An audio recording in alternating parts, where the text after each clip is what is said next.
We have seen in the news over the last couple of weeks the brutal death of Ahmaud Arbery and then later on George Floyd. And there has been such an outcry. But historically, there have been these types of cases again and again throughout the history of the United States. And I'd love to understand from, maybe we can start with Reverend Dr. Faith Harris, what has changed today? Dr. Harris. Thank you. Thank you for that lovely introduction as well. I think in some ways, nothing has changed. And then in other ways, everything has changed. You're right in noting that this has happened decade after decade. We had certainly decades where lynching was, commonplace, and where people of African American descent knew that they could not freely move about the country without taking their lives in their hands. But I think what has changed is the reality for many of us that it hasn't gone away, that it hasn't changed enough, that enough has not changed, that the root of the problem is still there, and it's still producing, and it's still feeding the tree that has been the, in many ways, metaphor tree as a lynching site for Black lives. And so, and thinking of it and as a metaphor and a symbol in many ways for white supremacy. And that really is the root of the problem. And I think that what we are recognizing is that in the midst of a pandemic, we've had the opportunity to look at it, to examine it, to analyze it with more detail, as not just we who are African American and who experience this all the time, but the entire world, the globe. People around the globe are watching and paying attention and are able to think about this in more clear ways. And so I think it's been the pandemic that has made the difference. And then I also think that it's been building more intensely. The tension has been there over the last 10 years. We could say it being much more prominent. Starting with Trayvon Martin, we've watched, Michael Brown in the street. We've watched Eric Gardner choked. We've watched and read about and heard the stories of Sandra Bland, and then there's been Tamir Rice, a young child playing in a park. And so we've had the privilege or the curse of phone cameras where people can take video of these horrific events and to share them immediately with the world. And so it's been in our faces. We have had to see it. So I think it's a confluence of all of those things and more that have made it different. The climate in our right now is very tense politically. There's a great deal of rhetoric that is racially charged, as well as not just racially charged, but also in some ways caricature of white supremacy in ways that we have not seen in decades. So I think that it's a confluence of all of those things that make it different. What makes it the same is that the problem starts with the founding of this country. It starts with explorers leaving Europe in the name of their kings and of the Pope to subdue, eradicate, or enslave all those who were not deemed Christian or would not be Christian or would not submit to Christianity. So I think there are a number of reasons why, I think that it's coming to an apex or maybe to a climax where the world has to pay attention. We don't have the distractions to keep us from paying attention to these horrific events. I think that's great. I mean, it's in your face and there's no escaping it. Like you mentioned, the curse of cameras, handheld cameras. Yeah. Pastor Barber, would you like to share some of your thoughts? Sure, absolutely. And thank you again, Shahid, for being so gracious with the introductions and so forth. That was better than I deserved, for sure. But I can't help but take a moment in this time in Georgia to give a shout out to my mentor, Bishop Reginald T. Jackson, who has worked tirelessly for social justice, not only in the districts where he has served, but also nationally. Today, he, along with other faith leaders and the and members of the Congress of both houses, have successfully worked to pass a hate crime bill in Georgia. That bill is now on its way. It's on its way to the governor's desk, and it is my understanding that there is a commitment to sign it. So as we are dealing with the difficulties and the disappointments of the day and our reality, we are now finding that, yes, perseverance does pay off. Yes, due diligence does pay off. And the steady beat of a determined drum does make a difference. I think you can appreciate this as a history teacher and professor and just an advocate for history. History is a much better report card of our society than our rhetoric, because we often talk a really good game when it comes to the advancement of causes and issues around civil rights and the rights of human beings and what we do for humanity. But America is very reactionary.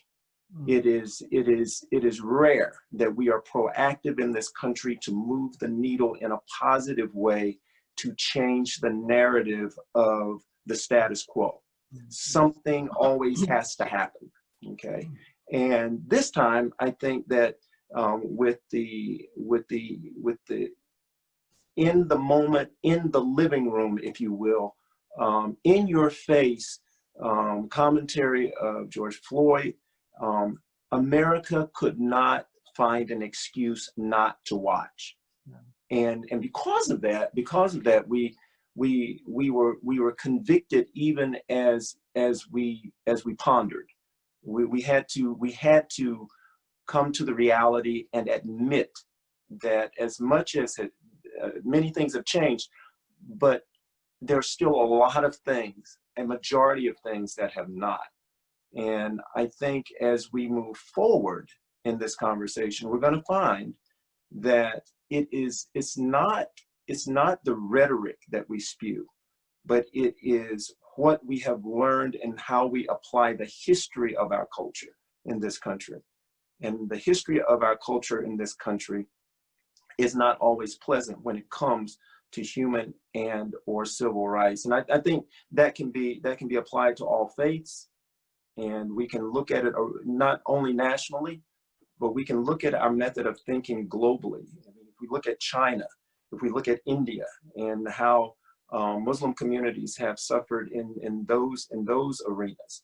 And as people of faith in this country, as Protestants and Catholics and those of the Jewish faith look at, and all other faiths look at the way we have approached the problems of the day, we can all say that the common thread is that we must help individuals be able to face reality.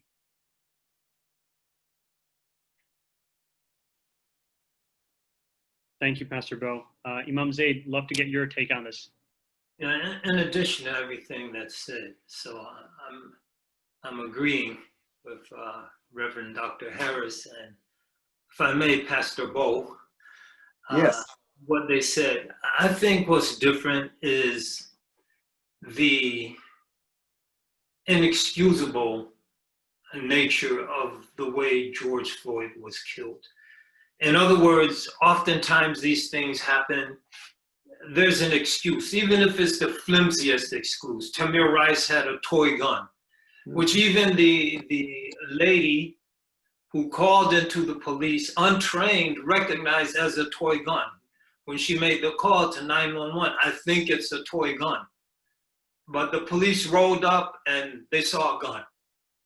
Or there's usually an excuse.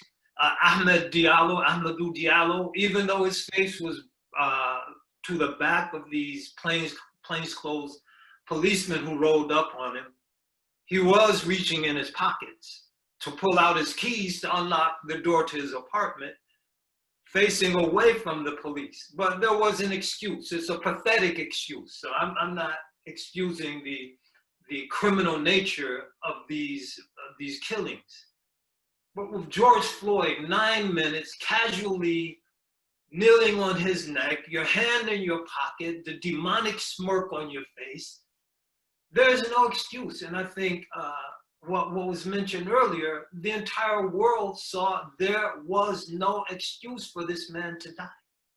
And so I think that's what was different, in addition to everything else that was said. And people were forced to take a stand. Like, in the face of this inexcusable snuffing out of the life of a totally helpless human being, hands cuffed behind his back, face down on the pavement, 3 policemen standing on him, I have to do something. I think a lot of people came to that point of reckoning. That's in, well, as Muslims, we say there's the seen world. That's the seen world. In the unseen world, I think God wanted to send a message to us. And so as Muslims, we believe everything transpiring is according to the will of God. And so God wanted to send us a message this time, and to send those in authority and those in power a message this time that he didn't choose to send in all of those previous instances mentioned by Reverend Dr. Harris of Tamir Rice and Trayvon Martin and Sean Bell and Gary King and Oscar Grant and Ayanna Jones and Sandra Bland and Alden Sterling and Eric Garner, and the list we can spend the whole program mentioning. This time God said, I'm going to send a message, and I hope that you respond in a way pleasing unto me. Thank you, Imam Zaid. I wanted to follow up some of this discussion about what was it like, for example, the civil rights movements in the 60s. A lot of what we hear is a lot of the rhetoric around it, or at least the perception is it was couched around faith. And today we're seeing so much excitement on the streets as far as Black Lives Matter and their allies are concerned.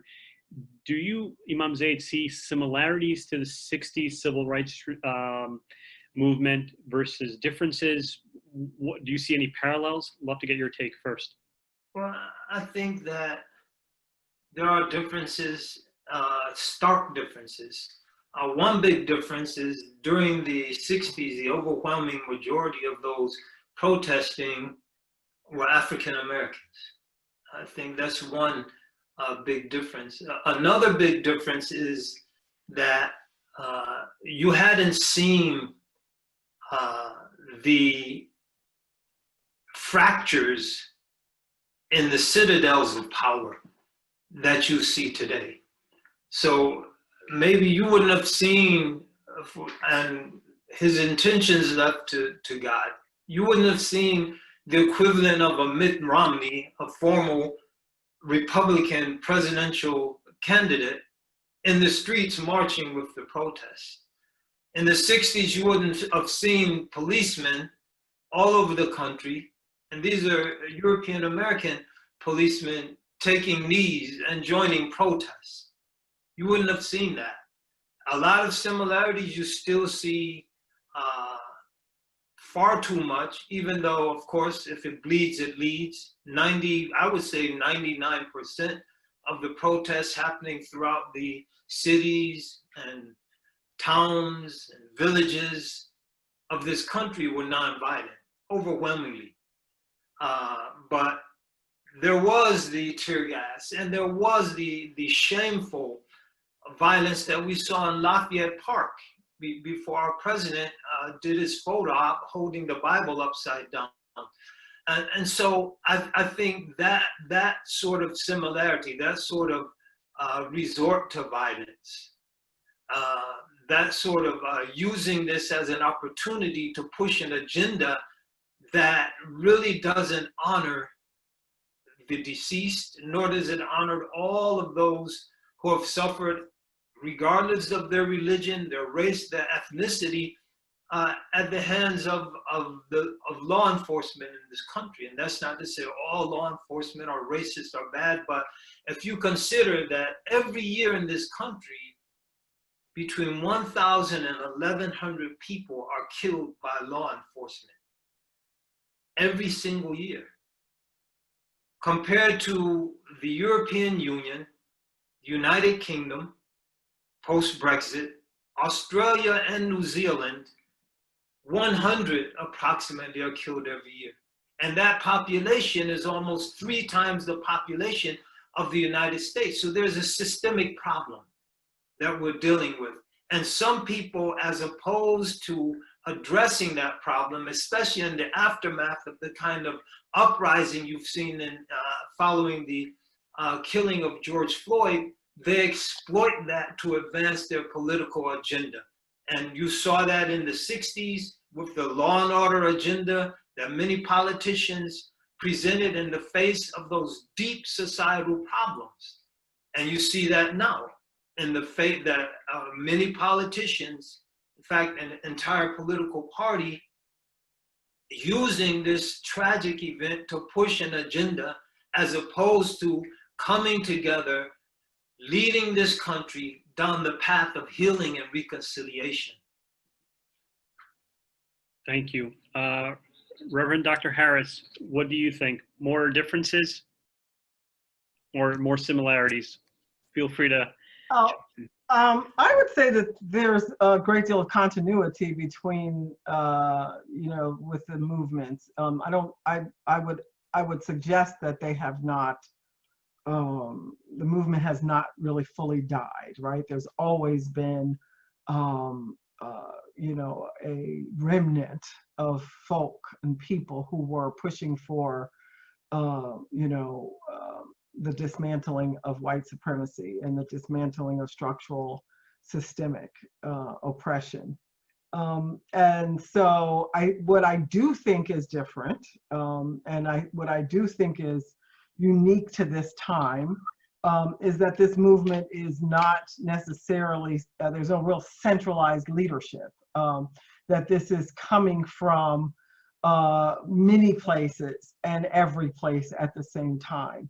Whereas you could say in the 60s civil rights movement, even though, that the church at least was the, that they were the spokespeople for the movement. And while there were certainly people from all different backgrounds, faiths and no faiths, who were just as present and involved in and participated in the 60s civil rights movement.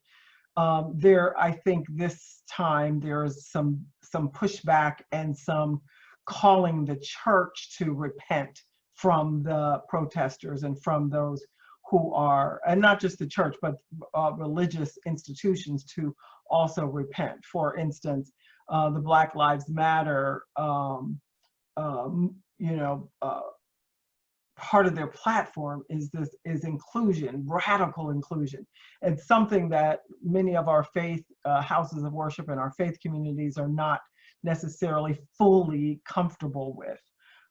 And so there is in some ways there's a grassroots, much more grassroots leadership and grassroots kind of ethos to the work. And while the 60s civil rights movement seemed, more grassroots, I think it was much more, it had more planning, or not planning, but there was more strategy around who was going to be the spokespeople, who would be the people out front to be the public face of it, I should say. And I think that the other thing I think is different about this is that what is being asked for here, or what is being demanded by this movement, is full and complete dismantling of systemic structural oppression and racism, the dismantling of white supremacy, so that there is a dissatisfaction with tinkering around the edges and around the margins of reform, but looking for full and complete transformation. Recognizing that it won't come overnight, but that there's no satisfaction with small concessions. That what is being asked, what is being called for, and what is being demanded is full and complete transformation toward a community, and towards a system and a nation that actually respects and embeds equity in its system. And I think that that's, while obviously the 60s civil rights movement was cut off and stunted by the deaths of many of the leaderships, the killing, the murder of many of the in leadership. I think that